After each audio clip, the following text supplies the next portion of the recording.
오늘 하나님께서 우리에게 주신 말씀은 구약성경 출애굽기 4장 10절에서 17절까지의 말씀입니다. 구약성경 86페이지에 있는 출애굽기 4장 10절부터 17절까지의 말씀입니다.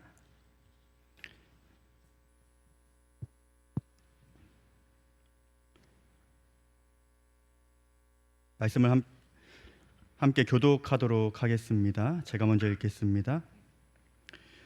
모세가 여호와께 아뢰되 오 주여 나는 본래 말을 잘하지 못하는 자니이다. 주께서 주의 종에게 명령하신 후에도 역시 그러하니 나는 입이 뻣뻣하고 혀가 둔한 자니이다. 여호와께서 그에게 이르시되 누가 사람의 입을 지었느냐 누가 말 못하는 자나 못 듣는 자나 눈 밝은 자나 맹인이 되게 하였느냐 나 여호와가 아니냐. 이제 가라 내가 내 입과 함께 있어서 할 말을 가르치리라. 모세가 이르되 오 주여 보낼 만한 자를 보내소서. 여호와께서 모세를 향하여 노하여 이르시되 레위 사람 내 형 아론이 있지 아니하냐. 그가 말 잘하는 것을 내가 아노라. 그가 너를 만나러 나오나니 그가 너를 볼 때에 그의 마음에 기쁨이 있을 것이라. 너는 그에게 말하고 그의 입에 할 말을 주라. 내가 내 입과 그의 입에 함께 있어서 너희들이 행할 일을 가르치리라. 그가 너를 대신하여 백성에게 말할 것이니 그는 내 입을 대신할 것이요 너는 그에게 하나님같이 되리라. 너는 이 지팡이를 손에 잡고 이것으로 이적을 행할지니라. 아멘. 3일 저녁 예배 자리로 나오신 모든 성도님들을 주님의 이름으로 축복합니다. 우리가 이 자리에 나온 이유와 목적, 예배 자리를 통해서 깨달아 알아가시며 또 삶의 목적을 발견하는 시간 되시기를 바랍니다. 이번 주는 우리는 하나님을 섬기기 위해 지음받았다라는 주제로 사역에 관한 말씀을 묵상하고 나누고 있습니다. 오늘 이번 주 주제로 한다면 우리의 삶의 목적은 섬기는 것입니다. 한번 생각해 봤습니다. 그럼 반대로 만약 우리가 섬기지 않는다면 우리는 하나님께서 뜻하신 목적대로 살지 못하고 있다는 뜻이 될 것입니다. 이번 주 주일 오전 예배 시간에 우리는 결단하는 시간을 가졌습니다. 다들 종이를 받아 보셨죠? 사역에 대한 말씀, 도전을 듣고 결단의 종이를 딱 보았을 때 어떠한 생각이 드셨습니까? 사역해야 되나? 이런 걱정이 드셨습니까? 긍정적으로 보셨습니까? 부정적으로 보셨습니까? 내 마음 가운데 자원하는 마음이 막 부를 듯이 일어나셨습니까? 아니면 부담감이 부를 듯이 일어나셨습니까? 오늘 본문에 등장하는 모세는요, 하나님의 부르심에 총 5번이나 거절했습니다. 어떻게 일반 사람이 아니라 하나님께서 직접 찾아오셔서 부르셨는데 왜 거절할 수밖에 없었을까요? 출애굽기 3장 11절 말씀에 보시면 모세가 이렇게 하나님의 부르심에 대답합니다. 모세가 하나님께 아뢰되 내가 누구이기에 바로에게 가며 이스라엘 자손을 애굽에서 인도하여 내리이까. 모세는 자신을 향해서 내가 누구이기에 라는 말을 하면서 거절하고 있습니다. 내가 누구이기에 라는 말에는 많은 의미가 담겨 있습니다.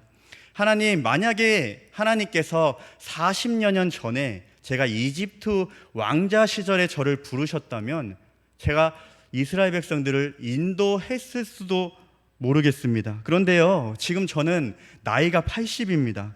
광야에서 그저 양을 치는 목자에 불과합니다. 능력도 없고 힘도 없는 노인인 내가 어찌 그 많은 이스라엘 백성들을 하나님의 뜻대로 인도할 수 있겠습니까? 라는 이런 함축적인 의미가 내가 누구이기에 라는 말에 담겨 있습니다. 모세의 말을 들으면 100번 맞습니다. 정말로 인간의 시선으로 볼 때 모세는 살인을 저지르고 외국으로 도망쳐온 살인자요, 지금은 그저 장인어른 밑에서 양을 치는 나이 80세 노인에 불과합니다. 객관적으로 보나 주관적으로 보나 하나님의 부르심에 순종하여 이스라엘 지도자로 서기에는 그의 자격이 미달로 보입니다. 모세가 하나님의 부르심을 거절하는 것 충분히 이유가 있어 보입니다. 그리고 오늘 읽었던 출애굽기 4장 10절 말씀에 보시면 이렇게 또 모세가 4번의 부르심에 또 이렇게 대답합니다. 모세가 여호와께 아뢰되 오 주여 나는 본래 말을 잘하지 못하는 자니이다. 주께서 주의 종에게 명령하신 후에도 역시 그러하니 나는 입이 뻣뻣하고 혀가 둔한 자니이다. 출애굽기 4장 10절 말씀은 하나님의 4번째 부르심에 4번째로 거절하는 장면이 등장합니다. 말씀의 모세는 저는 원래 말을 잘하지 못합니다. 입이 뻣뻣하고 혀가 둔합니다 라며 거절하고 있습니다. 이 말에는 여러 가지 해석들이 있는데요. 실제로 모세가 말을 더듬었다라는 해석이 있고요. 또 오랫동안 이집트를 떠나 살다 보니 이집트어를 잊어버렸다라는 해석이 있습니다. 또 40년 동안 주로 사람보다는 양들과 함께 살다 보니 바로를 만날 때 협상력이나 외교력이 없음을 표현한 것으로 해석하기도 하고, 마지막으로는 스스로를 낮춰서 겸손하게 표현했다라고 해석하기도 합니다. 모세의 거절에 있어 많은 학자들이 다양한 해석들을 내고 있지만 어쨌든 모세는 자신의 약점, 말을 잘 못하는 약점 때문에 하나님의 부르심이 부담스러웠고, 하나님의 부르심에 자신의 모습을 봤을 때 나 같은 사람이 어떻게 그러한 부르심에 응답할 수 있을까라는 결론에 이르게 됩니다. 모세의 말처럼 정말 모세는 이스라엘의 지도자로서의 자격이 없는 사람입니다. 그의 거절에 대해서 우리는 충분히 동의할 수 있습니다. 근데 곰곰이 생각해 보면 이 모세가 거절하는 모습이 굉장히 익숙하게 들려오지 않으십니까?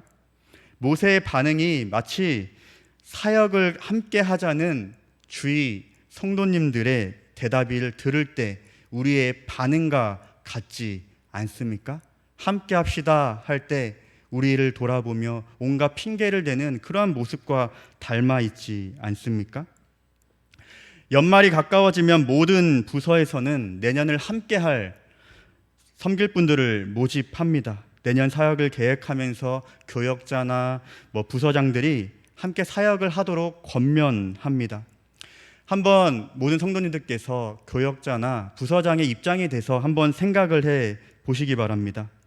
교역자와 부서장들이 함께 하자고 권면할 때 어떠한 마음이 들겠습니까? 야, 이번에는 얼마나 많은 분들이 자원하고 섬길까, 그러한 기대하는 마음이 클 것 같습니까? 아니면 섬길 사람들을 어떻게 채울까 하는 걱정스러운 마음이 더 클 것 같습니까?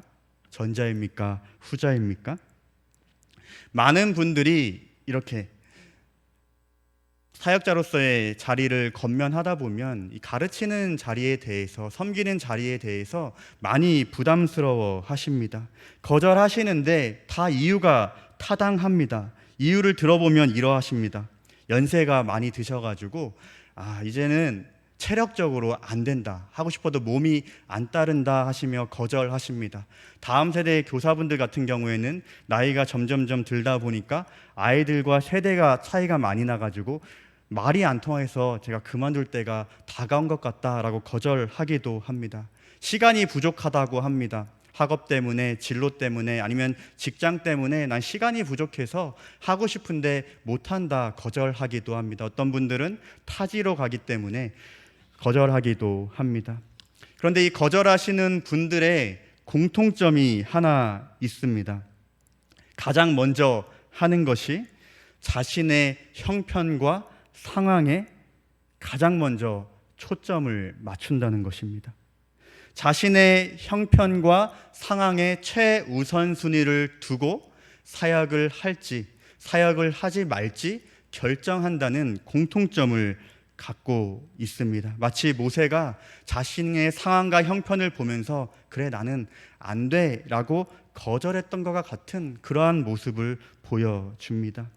사랑하는 성도님들, 우리는 하나님을 섬기기 위해 지음 받았습니다. 믿으십니까? 아멘이십니까?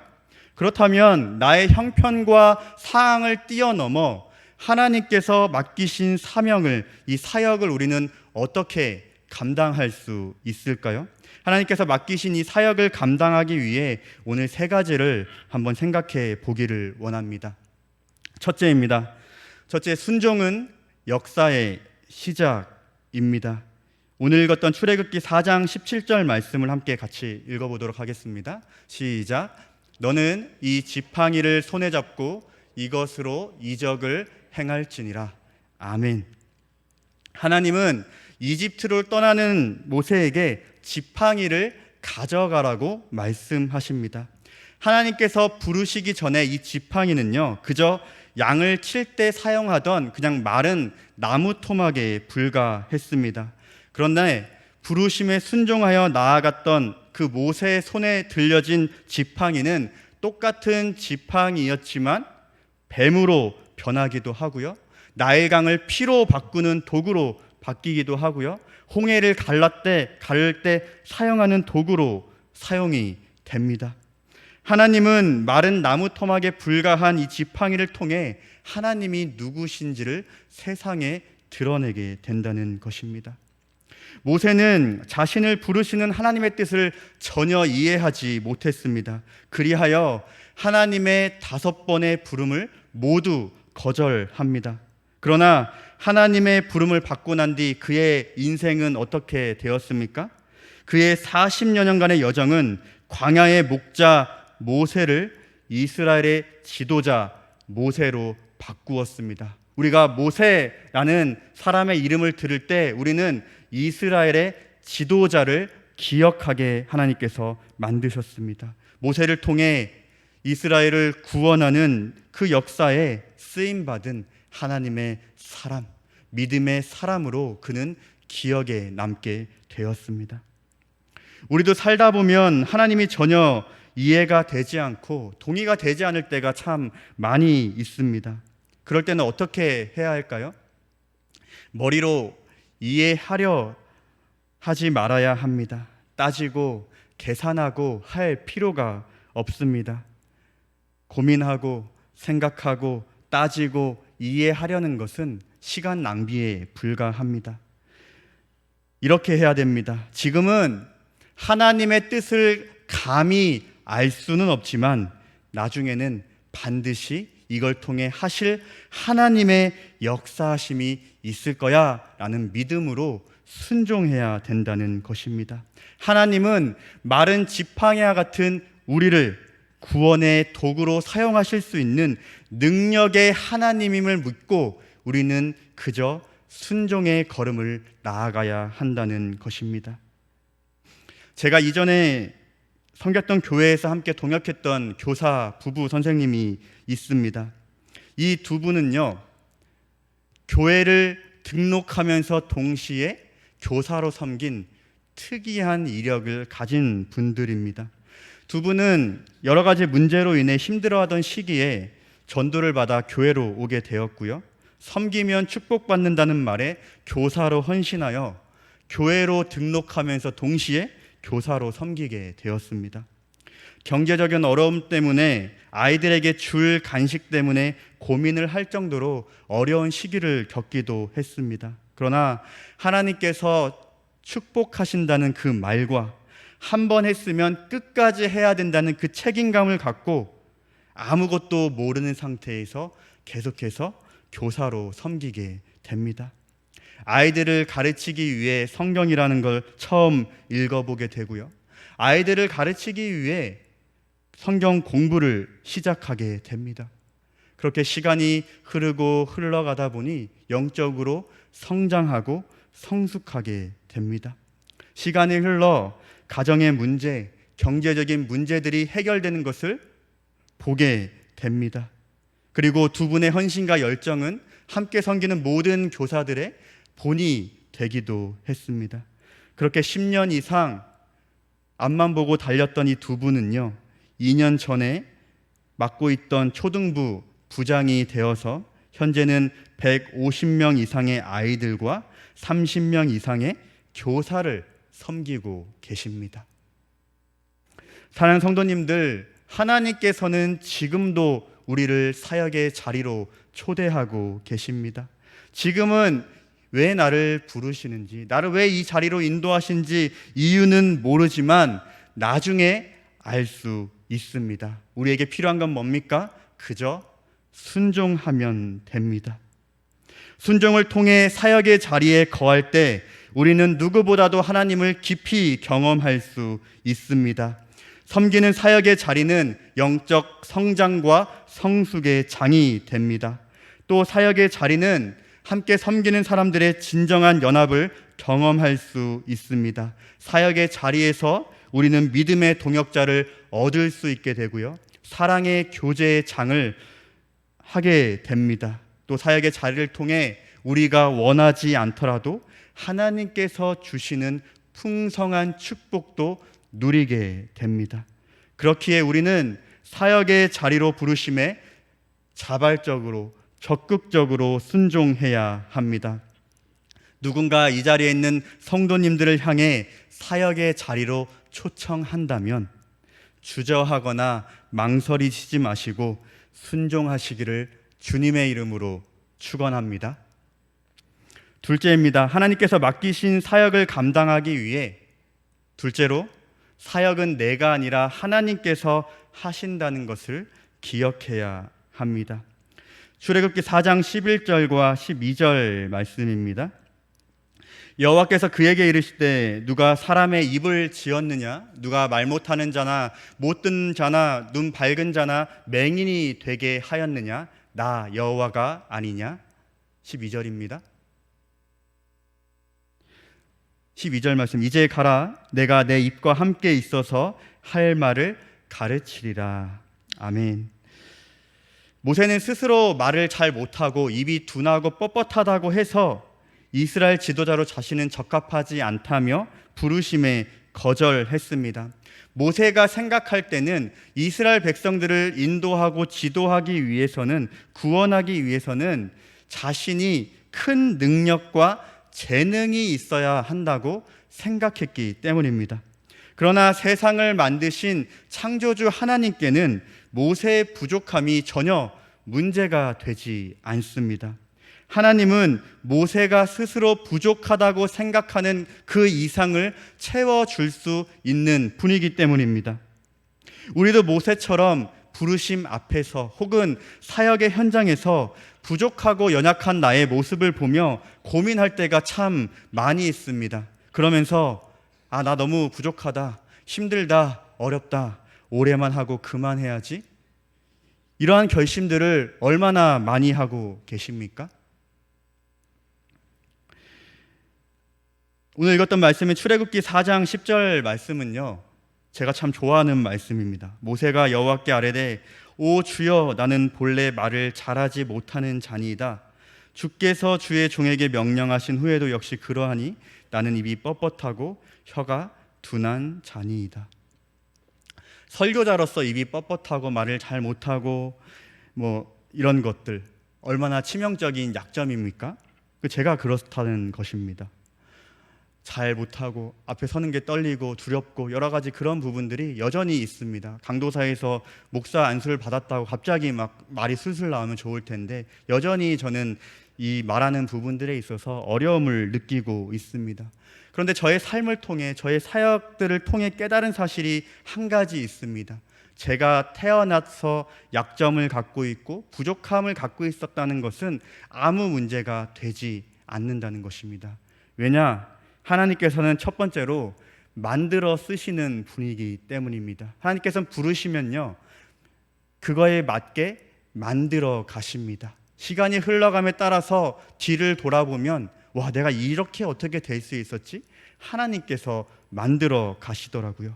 두 번째는 모든 필요를 채워주시는 분이라는 겁니다.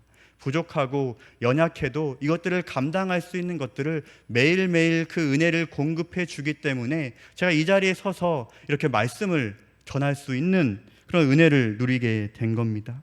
오히려 저의 약점이 이렇게 고백할 수 있게 되고 하나님을 더욱 의지하면서 말 잘해서 교만하기 때문에 겸손하게 하기 위해서 이 말발을 안 주셨구나라는 것들을 제가 스스로 생각하면서 감사하게 됩니다. 내가 가진 약점은, 우리 성도님들께서 가지신 약점은 불편한 것이 아니라, 부족한 것이 아니라 하나님을 더욱 의지하게 만들며 겸손하게 만들어서 유익이라는 사실을 기억하는 성도님들 되시기를 바랍니다.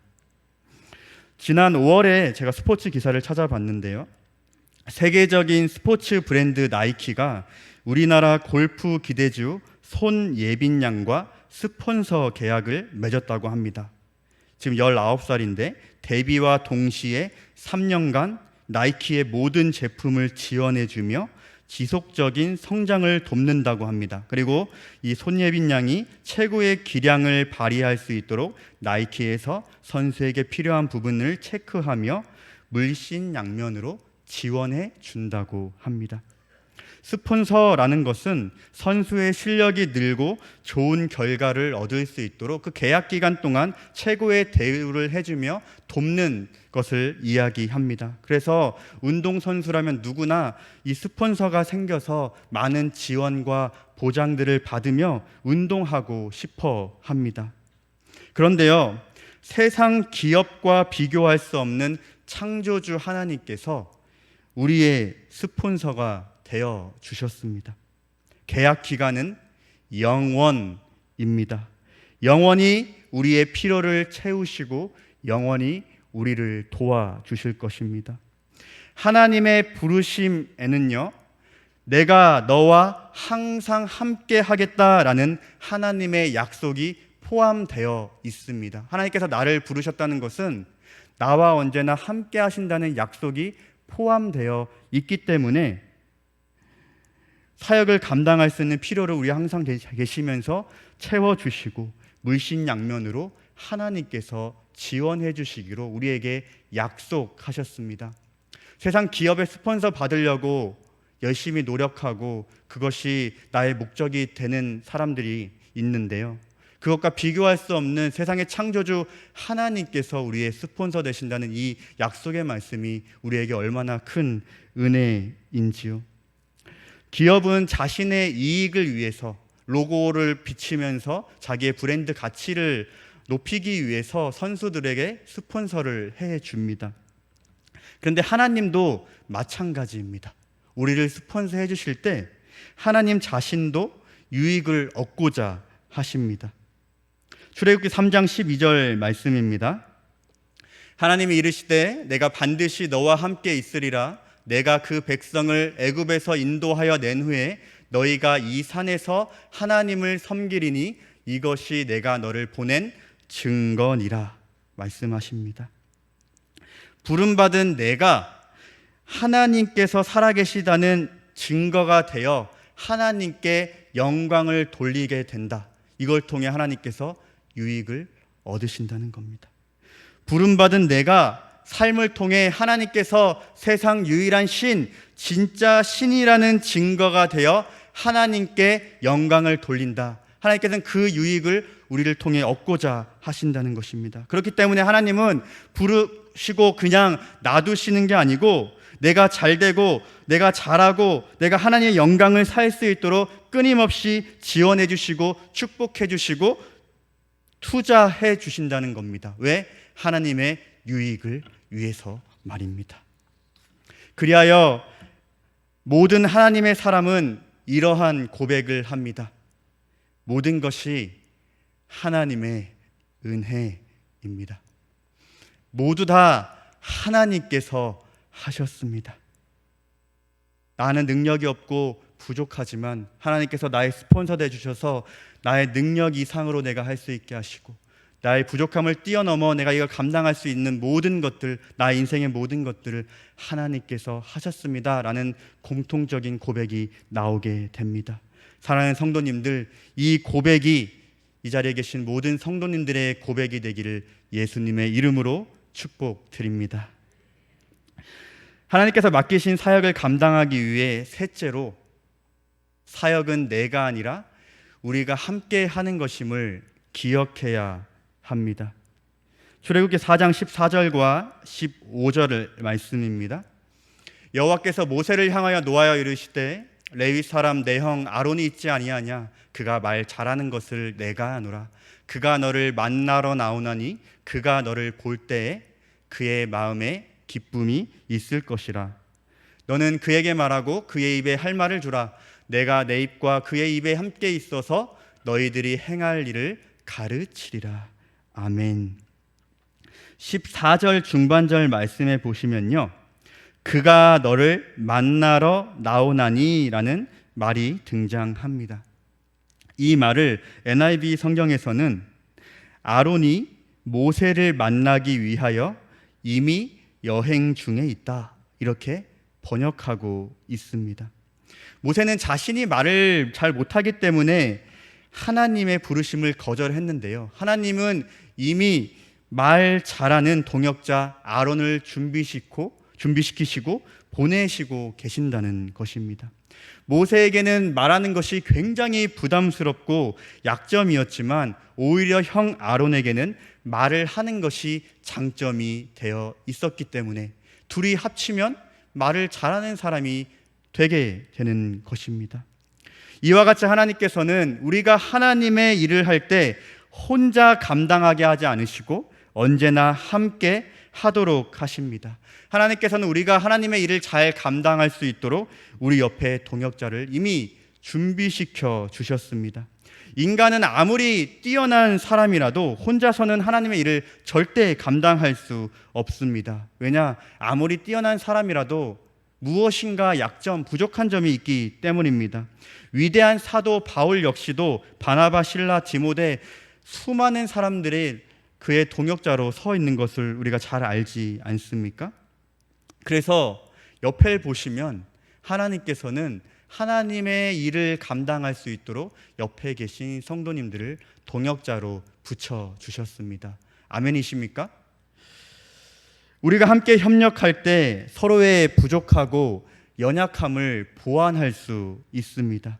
하나님의 일을 할 때 나 혼자 하는 것보다 순조롭게, 더 빨리, 더 강하게, 튼튼하게 진행할 수 있습니다. 그리고 중요한 거, 우리가 함께 할 때에만 온전한 교회, 건강한 교회를 세울 수 있습니다. 몇 주 전입니다. 저는 이 동역자 선생님들에 대해서 원래도 존경하고 감사하는 마음들이 참 많았었는데요. 몇 주 전에는 더 감사한 일, 그 큰 빈자리를 경험했습니다. 몇 주 전에 갑작스럽게 찬양 리더 선생님이 다쳐서 제가 초등일부 찬양 인도를 대비하게 되었습니다. 하필 그날은 2부 순서로 성경 골든벨이 준비가 되어 있어가지고 제가 찬양, 설교, 골든벨 진행까지 1시간 이상을 이 앞에 서가지고 북치고 장구치고 혼자 다 했습니다. 너무 고되고 힘들었습니다. 그런데 한편으로 하나님의 일을 함께 감당하는 것이 무엇인지 제가 그 1시간 이상 혼자 북치고 장구치면서 몸소 체험하는 굉장히 유익한 시간이 되었습니다. 그래서 함께 섬기는 우리 선생님들을 볼 때 그래, 저분이 없으면 나의 사역은 아무것도 아니지라는 그런 고백들이 더 절로 나오게 되는 그러한 경험이었습니다. 우리가 구역을 세우기 위해 지금 모이기를 힘쓰고 있습니다. 그런데 구역장 혼자 할 수 없습니다. 권찰분이 도와주셔야 합니다. 구역원들이 도와주어야 합니다. 식당 봉사 어떠합니까? 이연복 셰프가 아무리 혼자 있다고 해도 300명, 400명 분 혼자 만들 수 없습니다. 함께 협력해야 합니다. 주차 봉사는 어떠합니까?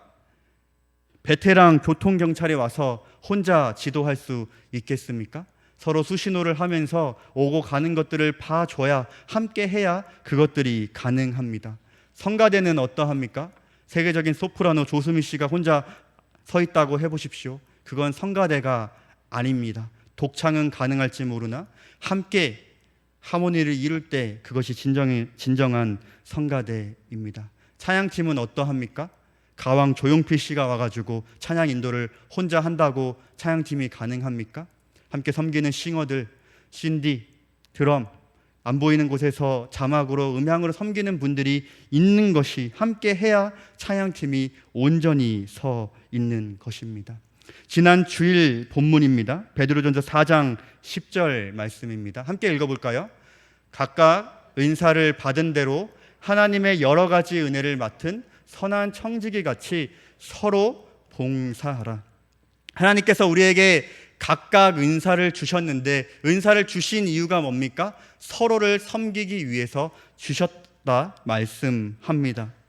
사랑하는 성도님들, 우리는 각각 받은 은사를 가지고 함께 동역하고 함께 섬겨야 합니다. 부족한 사람들이 있으면 내가 가진 은사로 도와주어야 합니다. 또한 나에게 부족한 것이 있다면 상대방의 은사를 통해서 나의 부족함을 채워야 합니다. 그렇게 하나님은 우리를 동역자요 협력자로 세워주셨습니다. 이것을 믿고 함께 교회를 세우는 일에 힘써 동참해 주시기를 주님의 이름으로 부탁드립니다. 모든 스포츠는 힘 빼는데 3년이라는 말이 있습니다. 잘 하려면 힘을 빼야 한다는 것입니다. 그래야 하는 이유가 무엇입니까? 힘이 들어가면 막상 힘을 주어야 할 때 힘을 주지 못하고 약해지기 때문입니다. 복싱이나 태권도 등 타격을 가하는 스포츠가 그렇고 축구나 골프도 마찬가지입니다. 몸에 힘을 쭉 주고 있으면 대응 능력이 떨어지고 힘을 주고 있으면 몸이 둔하고 느려집니다. 그래서 힘을 주고 운동하게 되면 부상당할 위험도 크게 됩니다. 스포츠만 그런 것이 아니라 우리가 하는 일들을 대부분은 우리의 힘을 빼고 해야 더 잘할 수 있습니다. 영적인 일인 사역 역시도 힘을 빼고 해야 합니다. 사역도 우리의 힘을 빼고 해야 잘 할 수 있습니다.